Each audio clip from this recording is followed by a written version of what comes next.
দর্শক, আজ আমি আপনাদের শোনাবো একটি অনুপ্রেরণামূলক গল্প, সততাই আসল সম্পদ। সততা কিভাবে একজন সাধারণ ব্যবসায়ীকে দুনিয়া ও আখেরাতে সফল করেছে। এক ব্যবসায়ী ছিলেন, তার কেউ ছিল না।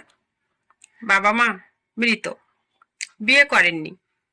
তিনি অতি সাধারণ একজন মানুষ। তিনি অন্য ব্যবসায়ীদের মতো ধনী ছিলেন না, কিন্তু তার বিশেষ গুণটি ছিল, তিনি ছিলেন অত্যন্ত সৎ প্রকৃতির। যে পণ্যই তিনি বিক্রি করতেন, কখনো মিথ্যা কথা বলতেন না, কারো সাথে প্রতারণা করতেন না। অন্য ব্যবসায়ীরা যেখানে বেশি লাভের জন্য মানুষকে ঠকাতো, তিনি সেখানে সর্বদা সত্য কথা বলতেন। একদিন বাজারে এক ধনী ক্রেতা এলেন। তিনি একটি দোকানে জিজ্ঞাসা করলেন, ভাই, এই জিনিসটির দাম কত? সে বলল, দাম বেশি। এই কথা তার পছন্দ হলো না। অন্য এক দোকানে জিজ্ঞাসা করলেন, বলল 500 টাকা। 3-4টি দোকান ঘুরে তিনি ওই সৎ ব্যবসায়ীর দোকানে এলেন। বললেন, ভাই, এই জিনিসটির দাম কত?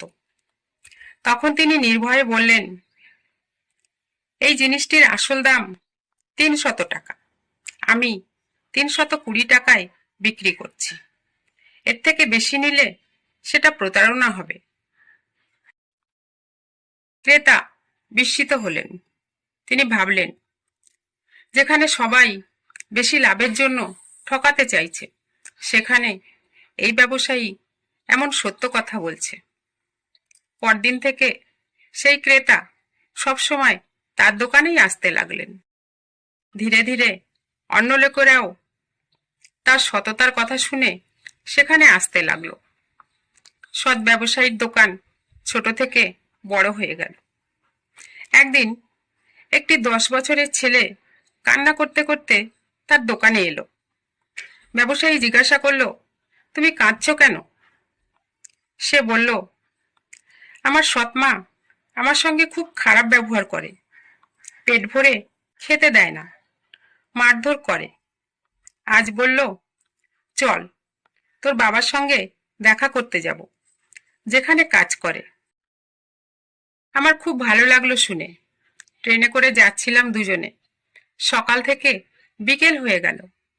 আমি বলি, আর কত দূর মা? মা বলল, এসে গেছি, নাম। আমি নামলাম। মা ইচ্ছাকৃত নামলো না,